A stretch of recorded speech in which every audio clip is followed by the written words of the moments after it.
Era uma vez 3 irmãos que estavam viajando por uma estrada deserta e tortuosa ao anoitecer. Depois de algum tempo, os irmãos chegaram a um rio muito perigoso para atravessar. Os irmãos, porém, eram versados em magia. Os 3 irmãos simplesmente balançaram suas varinhas e fizeram uma ponte. Antes que pudessem atravessar a ponte, tiveram o caminho bloqueado por uma figura encapuzada.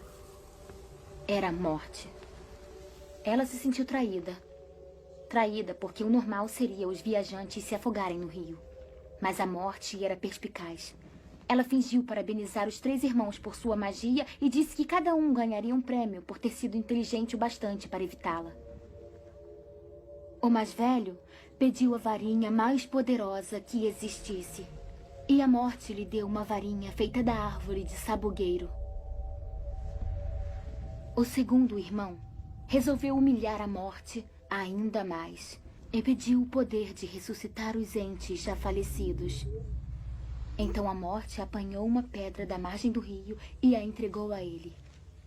Finalmente, a Morte perguntou ao terceiro irmão. Um homem humilde. Ele pediu algo que lhe permitisse sair daquele lugar sem ser seguido pela Morte.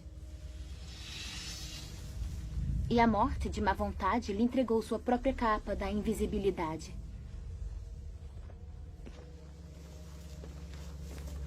O primeiro irmão foi para uma aldeia distante, onde, com a varinha de sabugueiro na mão, assassinou um bruxo que não teve nem a oportunidade de lutar.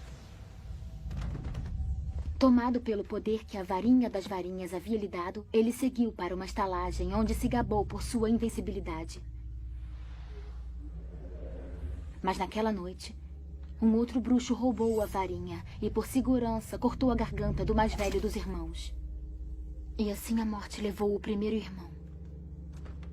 Enquanto isso, o segundo irmão viajou para casa, onde pegou a pedra e virou-a 3 vezes na mão. Para sua alegria, a moça que um dia desejara desposar antes de sua morte precoce apareceu diante dele.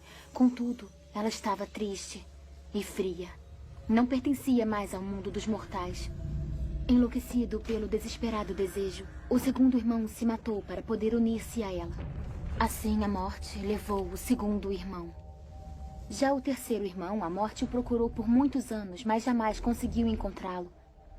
Somente quando atingiu uma idade avançada, foi que o irmão mais novo despiu a capa da invisibilidade e deu-a para seu filho. Ele acolheu a Morte como uma velha amiga e a acompanhou de bom grado. E como iguais, partiram dessa vida.